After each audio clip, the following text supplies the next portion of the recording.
cryptocurrency regulation, enforcement, and litigation. I think it's fair to say no area of securities regulation has experienced such attention in recent years as crypto.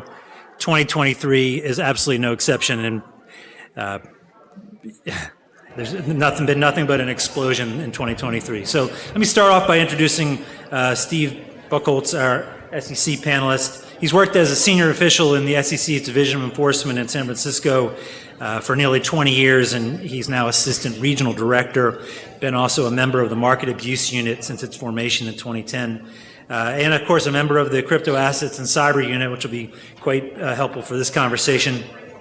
Welcome, Steve. Thank you. Very pleased to welcome Abe Chernin. He's a Vice President at Cornerstone. He has experience with fintech, asset-backed securities, private equity, and venture capital, corporate and asset valuation, and general damages. In the fintech area, he leads matters related to crypto token categorization, cryptocurrency exchanges, ICOs, and many other things, and previously served in the capital markets section of the Federal Reserve Bank in New York. Welcome, Abe. Very pleased to welcome Teresa Goody, Guillén, partner at BakerHostetler and co-leader of the firm's blockchain team. She has a broad securities litigation, investigations, and corporate practice, and she previously served as the litigation counsel for the SEC in its Office of the General Counsel. Welcome, Teresa. Ken Herzinger is our moderator today. He's a partner at Paul Hastings in San Francisco. He has 20 years of experience with a focus on SEC investigations and enforcement actions, including insider trading and crypto matters. He served as an attorney in the SEC's Enforcement Division prior to joining private practice. Welcome, Ken. Thanks, Bruce. And finally, very pleased to welcome Scott Walker, Chief Compliance Officer at Andreessen Horowitz. He's responsible there for A16Z's regulatory compliance. In that role, he supports the firm's enterprise and investing verticals such as crypto, biotech, health, gaming, consumer, and growth. And Scott also previously served for over 6 years as an attorney in the SEC's Division of Examinations, where he focused on digital assets and blockchain. Scott, you're a great addition to this panel. Welcome. Thank you. Ken? Great. Thanks, Bruce.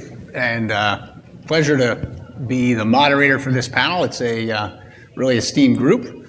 And as everybody I'm sure knows from following the press, it's a pretty cutting-edge topic, so we're excited to talk about crypto today. So, Stephen, I thought we'd start with you, and maybe you could set the stage, talk to the audience about some of the recent cases that the staff has brought, current focus, and then I'm really interested to hear also about how the hiring initiative is going that was announced in the budget request.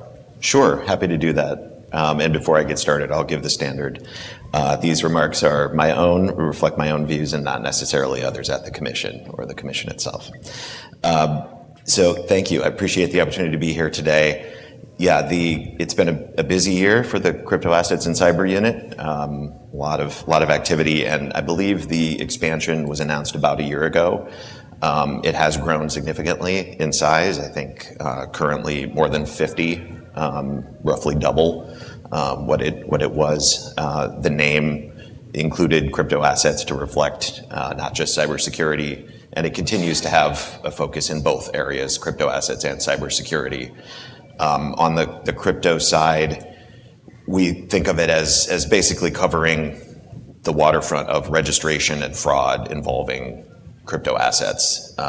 So there can be securities registration issues, exchange registration, broker-dealer registration, clearing agency registration. I can briefly touch on some of the cases we've brought in those areas.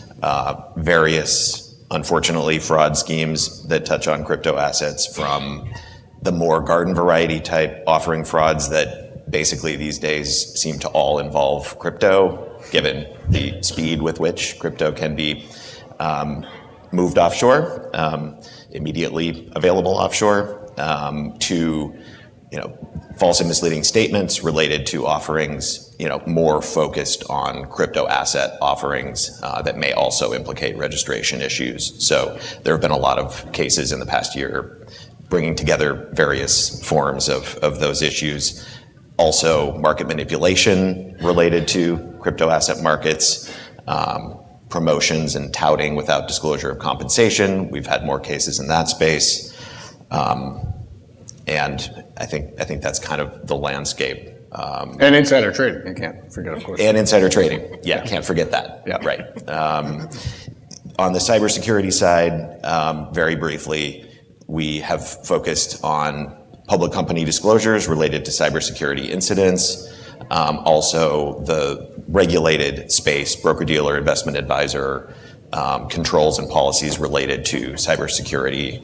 The two primary ones being Reg SP, the safeguards rule related to customer information, and Reg SID, which requires identity theft prevention programs.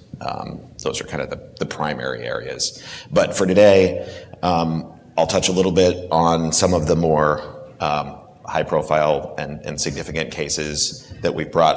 Before I do that, actually, I should just mention we were formed as a unit, Crypto Assets and Cyber Unit, in late 2017, relatively soon after the Commission's DAO report, which discussed the possibility that crypto assets could meet the definition of security, kind of implicating all of the other potential registration and components of the federal securities laws. Late 2017 through roughly beginning of 2021, I think there'd been about 80 actions touching on crypto assets brought during that period. Fast forward now, we're at about 140, I believe. So definitely the numbers continue rising, lots of actions. You guys have I think you have a tab on your website, right? With all the cases for all of us that want to read about it. Yeah, there's a good collection. Yeah. So briefly, just touching on a few of the cases from the past year, there have been two different cases that have alleged violations of all three components of the registration that I just touched on, being exchange, broker-dealer, and clearing agency. One of those matters is the Bittrex case. The other was called Beaksy, a platform operations in Chicago. And both of those touched on the idea that the platforms were facilitating transactions in crypto asset securities, therefore implicating exchange registration requirements, separately implicating broker-dealer registration requirements, and also clearing agency registration requirements. And so those were significant cases. That's the first time that we have alleged sort of the three components of registration for a platform.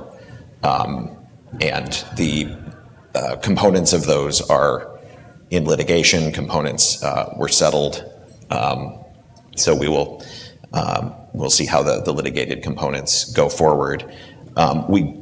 From the SEC perspective and the unit, crypto asset and cyber unit perspective, I will say that we view those cases as very important because of the investor protection and market integrity components of registration that really have not been there in crypto asset markets. And obviously, developments this year, significant downturn in crypto markets, several bankruptcies, failures of firms.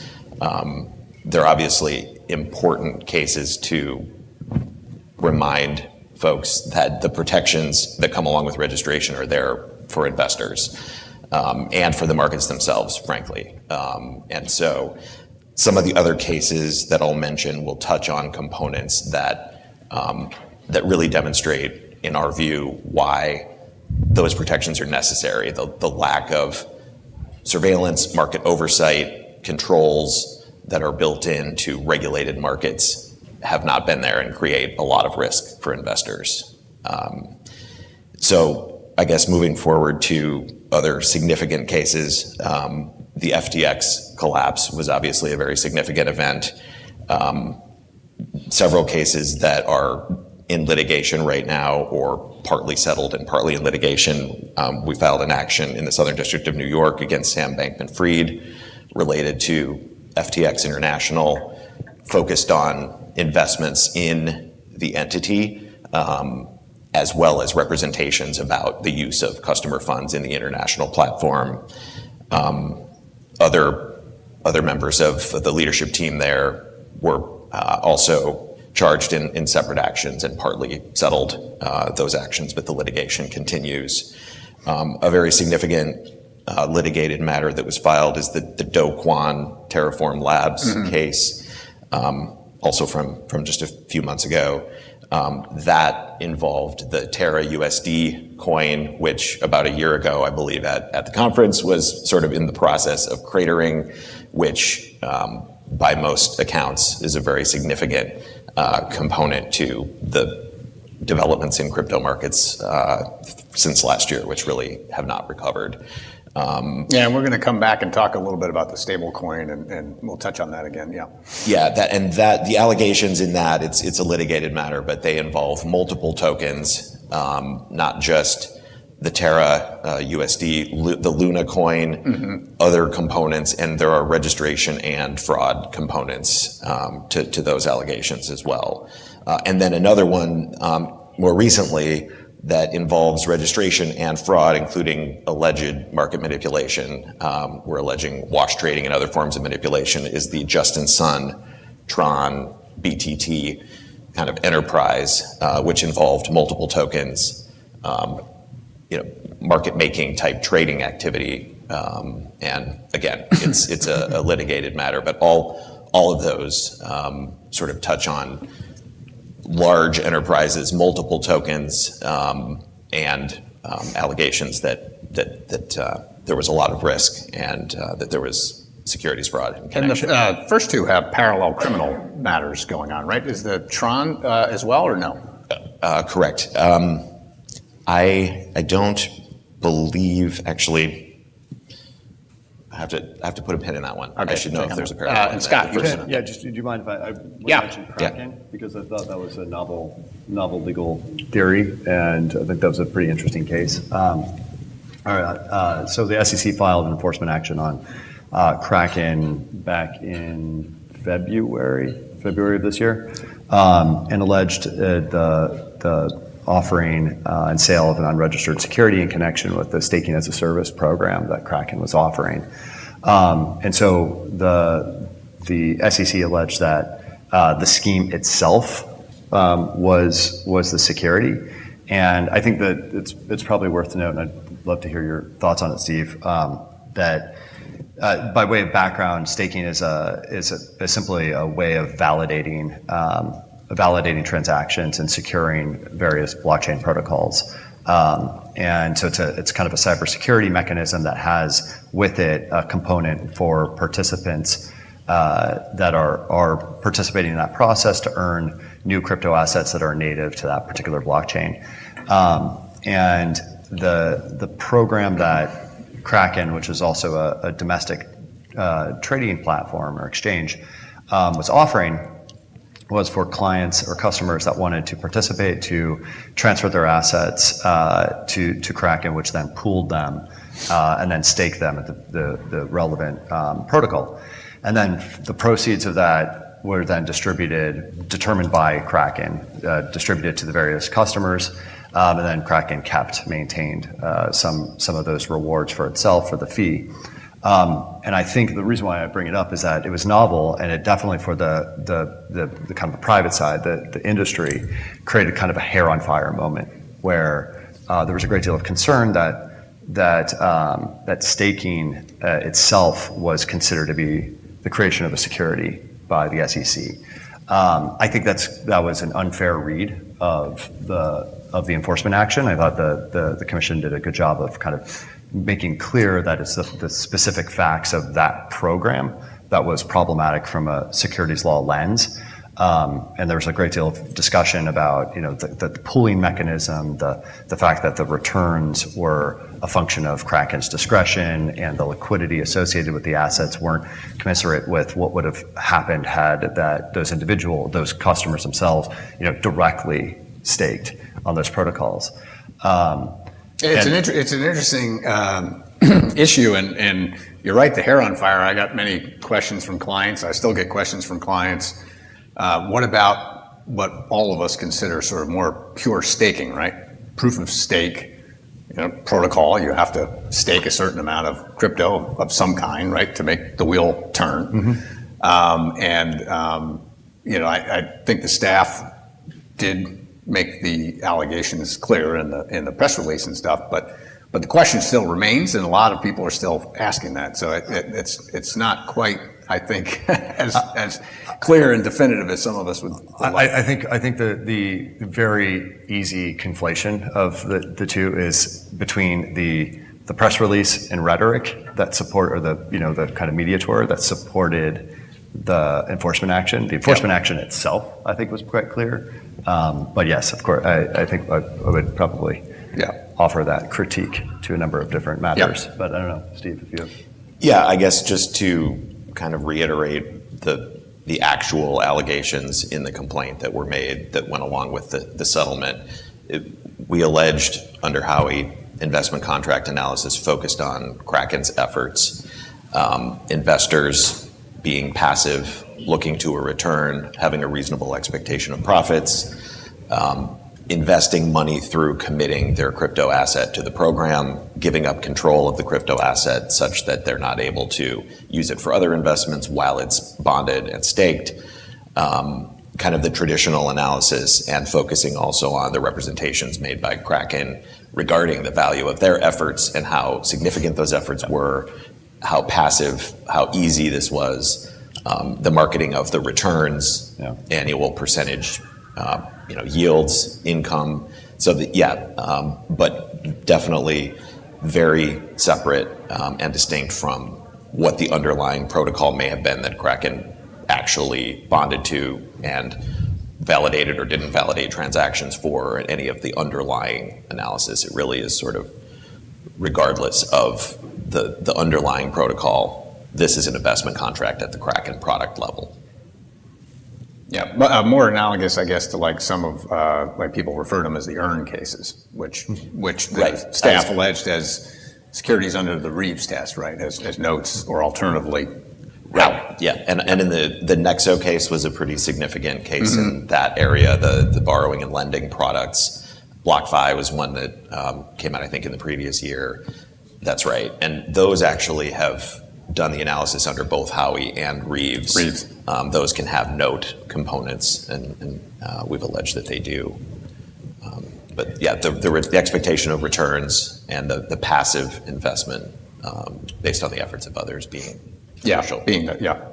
So I want to switch gears a little bit, Abe, and ask you about some economics. So I get this question from all my clients. Me too. And you too, Teresa. So the SEC will list a whole number of tokens and platforms when they charge a case against an exchange, because it's a foundational piece that they need to prove, right? That the token is a security, therefore should have been registered. Or in the insider trading cases, list a whole number of tokens and say, those were the tokens that are securities, therefore someone was trading, violating the insider trading laws. But the question I always get is, because I think many clients don't want to be in that position, what happens to your token from an economic perspective when you get listed in the SEC complaint? And, wanted to see, if you guys have looked at that, what sort of trends you've seen and the data, what it proves out. Sure, thanks, Ken. So the two easiest test cases for a thought experiment like the one you just outlined are the SEC's case against Bittrex, and there was an insider trading case brought against an ex-product manager at Coinbase. And the reason I bring these two cases up and highlight them is the complaints identified 6 and 9 tokens respectively, which were specifically alleged to be securities.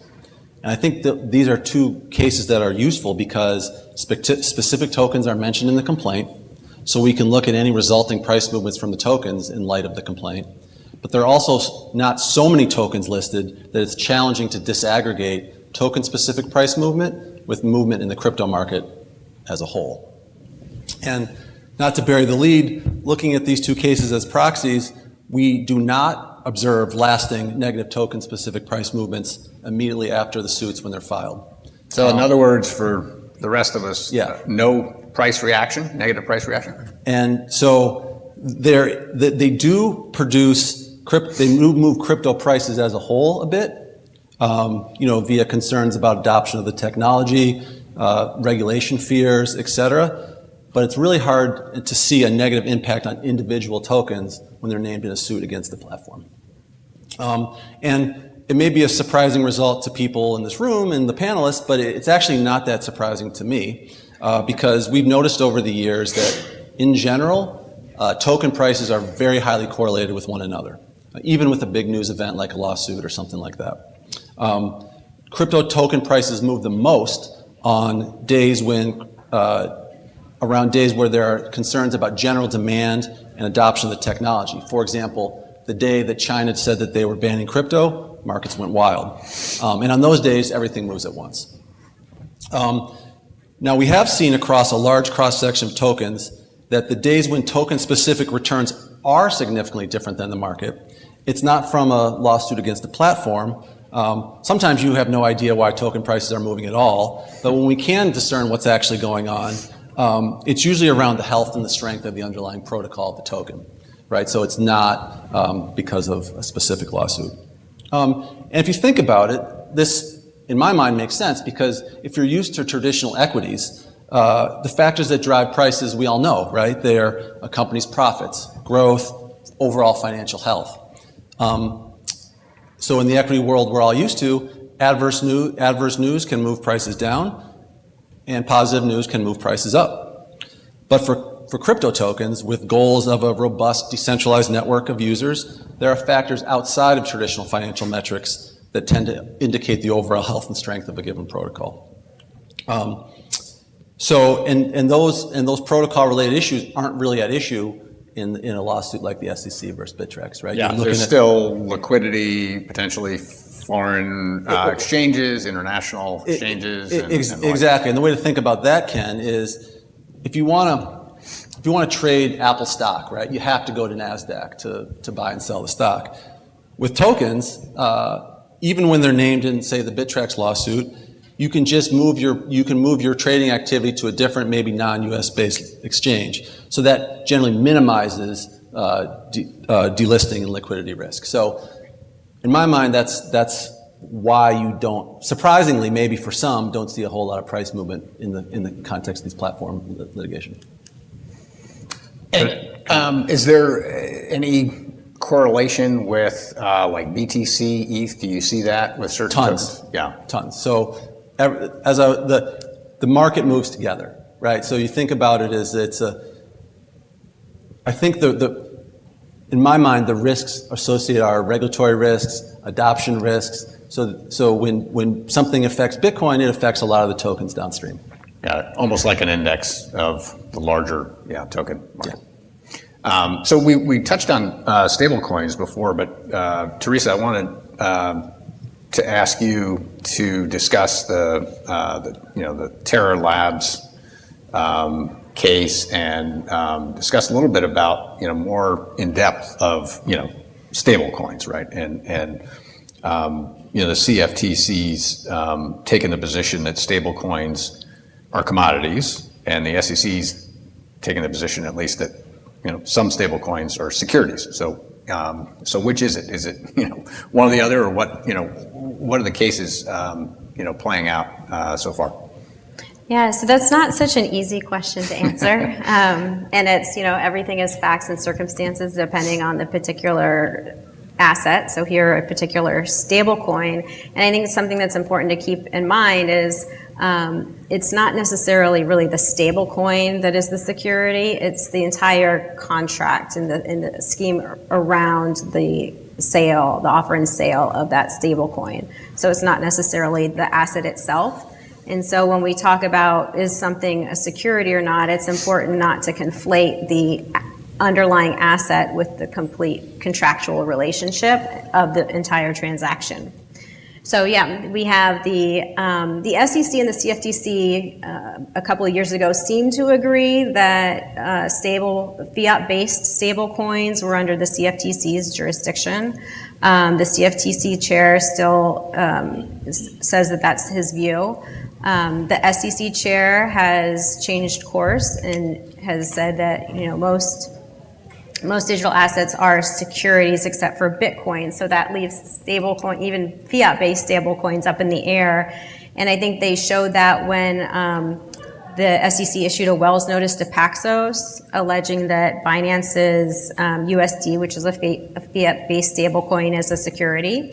And, back in 2021, the CFTC was clear that Tether, also a fiat-based stablecoin, is a commodity.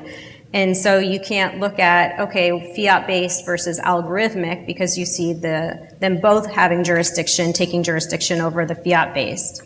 When you look at the algorithmic stablecoins, it's September of 2022 in the UkiDAO case, which I'm going to kick over to Scott in a little bit to see if he has comments on. But the CFTC alleges that DAI, which is an algorithmic stablecoin, is, along with Bitcoin and Ether, are commodities.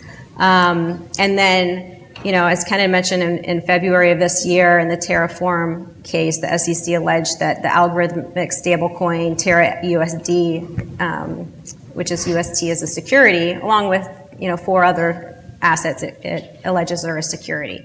Notably with the Terra, this was a yield-generating algorithmic stablecoin, so it is distinguishable a little bit that way, but still algorithmic nonetheless. And so when you're trying to decipher what is my legal analysis and how do I come up with do I fall under the CFTC's jurisdiction or the SEC's jurisdiction?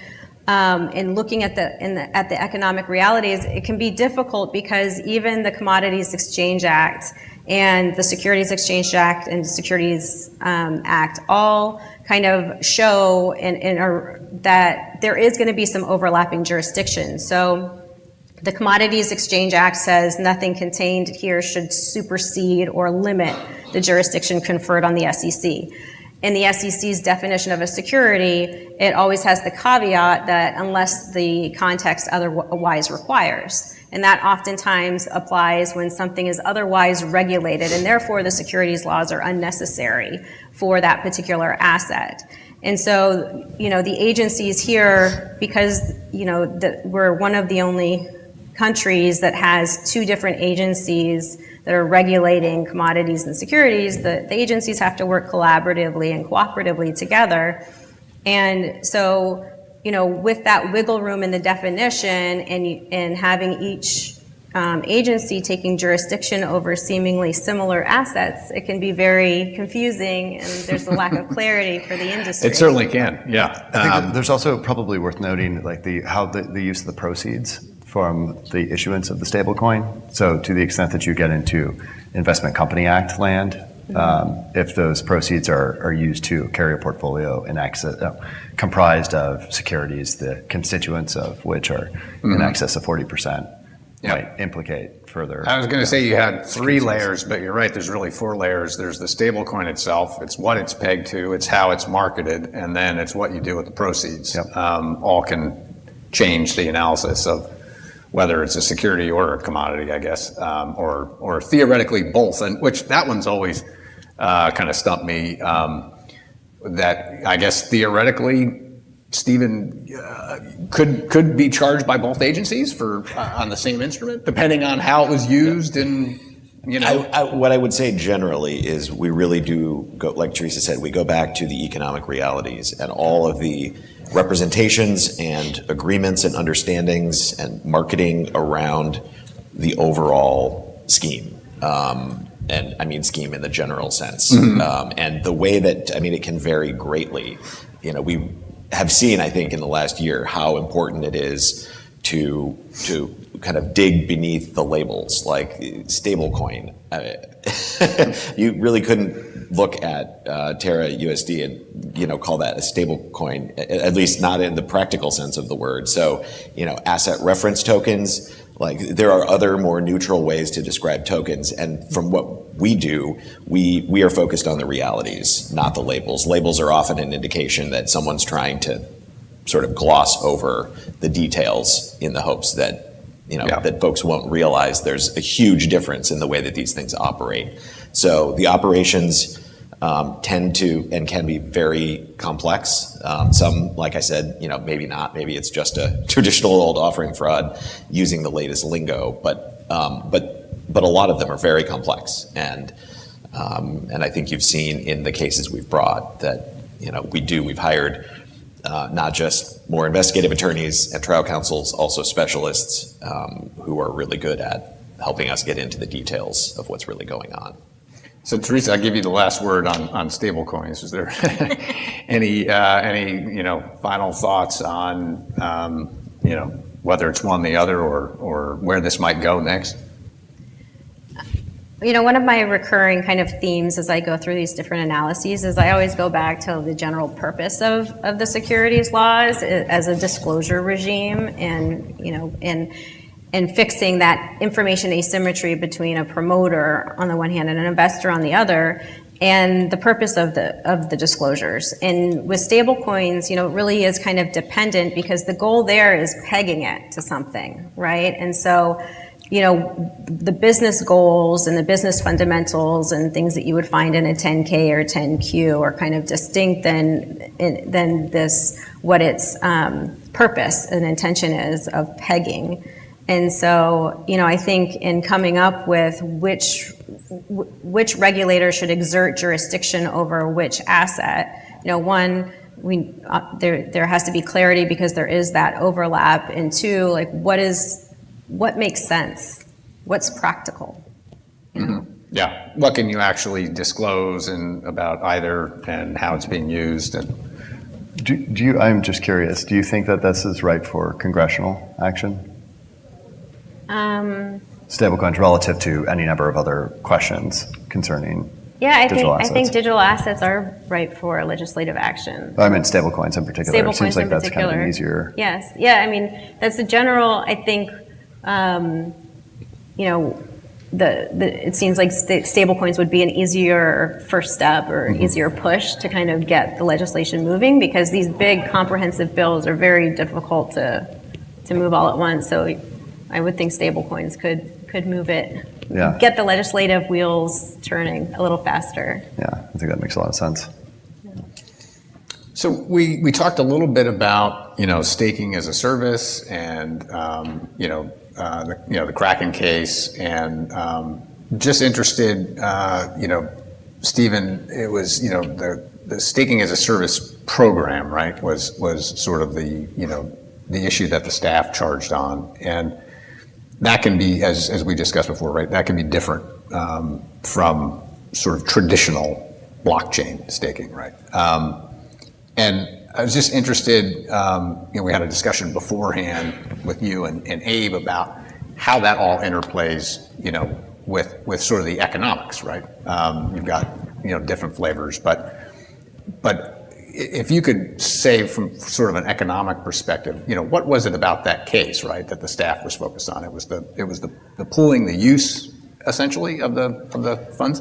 Yeah, I think it's very much the traditional Howey analysis that we've been doing because of the significance of and really primary efforts of the offeror Kraken in terms of pooling those assets, using that pool to obtain the returns, making significant efforts, marketing how they were going to be doing those efforts, and this was going to be a passive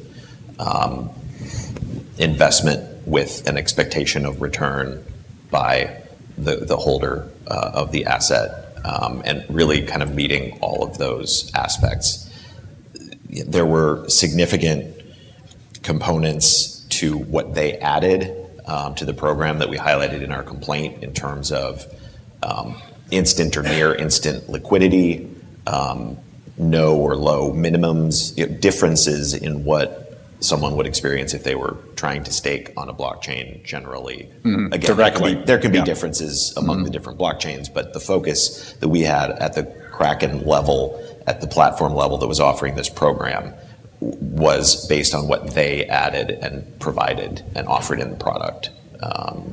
So that really is the focus, and there certainly are other programs, and so I obviously can't speak to any other variations, but if anybody's interested in the details, again, it's our complaint, their allegations. It was a consent judgment that went along with it, but there are several things called out about specifics of the program that we believe made it a clear investment contract under Howey.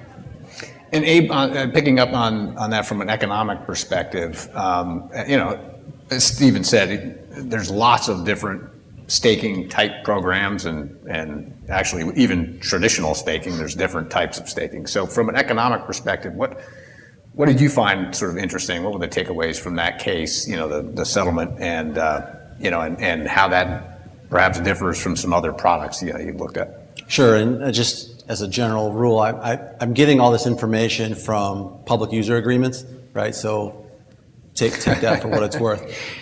So Kraken's service, as Steve mentioned, pooled together user assets, whereas there are some other programs out there that allow owners to retain their own ownership of the assets, and I think that's a fundamental economic difference, and are just essentially pass-throughs. And that has downstream implications for how the rewards are distributed, right? So, for example, Kraken allowed users to stake and unstake assets immediately, regardless of wait times required by the underlying process. Other platforms are subject to this, because they are pass-throughs, or they claim to be pass-throughs, are subject to the staking and unstaking wait times as determined by the blockchain, since the assets still belong to the user. You can think of it as they're their assets rather than with Kraken they were owners of a quantity of pooled assets. Hypothecating, right? Exactly. Other platforms stake all assets that are earmarked for staking, whereas Kraken maintained a reserve. They had an undisclosed quantity of deposits in reserve to provide the liquidity that they promised to users. And also the rewards program to users was slightly different. So Kraken's rewards were set by Kraken on an aggregate level and distributed across stakers proportionally to the assets that they staked. The rewards may or may not have corresponded directly to the revenues actually received by Kraken. I think the SEC called this in their complaint ad hoc. For other platforms, they have a fixed and disclosed percentage of their staking rewards that they return back to the users.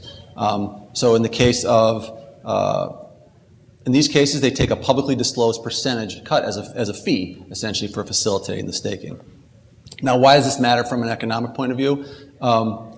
Because as a data guy, once you take the economics from, say, a user agreement, and then get under the hood and actually look at the underlying transactions in the blockchain, you can actually answer a lot of interesting questions and help develop pretty important fact patterns in the context of a dispute or an investigation, right? So you can get under the hood, look at who received rewards and how much did they receive, right? You can look at, you can compare aggregate staking revenues earned by a platform with the platform's downstream payments to users, essentially answering the question of how much did the platform actually keep for itself to run the service. You also can tell whether payments to users were closely related to the platform's on-chain rewards. So if they're closely related, that would suggest user rewards were generated by the staking itself, rather than the user receiving a fixed rate of return provided by the platform for use of the assets. So to me, this is kind of like the 21st century version of following the money, right? I think there was a panel up here about forensic investigations, and that often, is a paper trail. This is a digital trail of transactions and money, and I think it can be a really important. Staking as a service provides a really good roadmap for how you can actually look at blockchain and investigate transactions and answer how the money questions. was, how the funds were pooled, segregated, where the source came from, and that's all stuff. Once you get into the code, you can trace out. You can tell who's trading with whom. You can tell which wallets are super active on decentralized exchanges. You can tell which wallets are sending and receiving funds from a centralized exchange. Again, this is, for a data guy, this is a really fascinating and interesting frontier. So we're getting close to out of time, but I want to make sure we hit on NFTs, non-fungible tokens. It's sort of the newest thing out there now, and Scott thought, get your general impressions. The staff has brought an insider trading case on NFTs. Department of Justice filed to and obtain a conviction, and but not alleging it's insider trading, but not actually that the NFTs were securities, which is an important distinction. But just give us sort of your take on what some of these cases and what the future might bring for NFTs. Sure, happy to, Ken. That's a good question. Obviously, my crystal ball is a bit foggy. Yeah. But just to start, what is an NFT? So NFT is just a non-fungible token. This means a unique digital asset. I think of it as simply digital property that's native to a blockchain. And it can be anything, right? It can be intellectual property. It can be a representation of a real-world asset. It can be art or a collectible or access or membership to something. So there's a broad universe of how NFTs are currently being utilized, and I'm sure on a go-forward basis there will be many, many more iterations. In terms of the Wahi case, so I'll come back to NFTs in a moment, but the Wahi case, so the SEC's first insider trading case in connection with digital assets was filed last year, and this was a pretty straightforward tipper scheme where a product manager for Coinbase was taking confidential information about the listing of digital assets over Coinbase and feeding that out to his brother and a friend, the co-conspirator, to enrich themselves to front run the listing. Mm-hmm. It was effective. They reaped some profits from this activity, but obviously were caught. But it just so happens they were using crypto, and they were actually, this is more kind of in Abe's world. The presumption being that the announcement of the listing over Coinbase or a large trading platform would result in greater liquidity, greater volume, which would result in greater demand or an increase in value. Side note, that's because crypto is a one-sided market. If there were able to be short positions, you would have a true price discovery mechanism from a two-sided market. However, that's not possible. So that aside, the enforcement action was interesting because it actually mentioned there were 25 assets that were part of this scheme. Only 7 of which were alleged to be digital asset securities traded over Coinbase. 9 total digital asset securities. I will credit the enforcement action with being pretty helpful and instructive for private side lawyers as to what factors for those 7 the SEC thought important in drawing the conclusion that these were digital asset securities. I will say, however, I was a little disappointed that there was no information given about the other 14 assets that were not determined to be digital asset securities. Obviously, the SEC is in no obligation to provide that type of insight in an enforcement action, but nevertheless, it would have been helpful. Put it on as an attachment next time. Yeah, right. It would help lawyers. It would help entrepreneurs. But I understand the tactic there.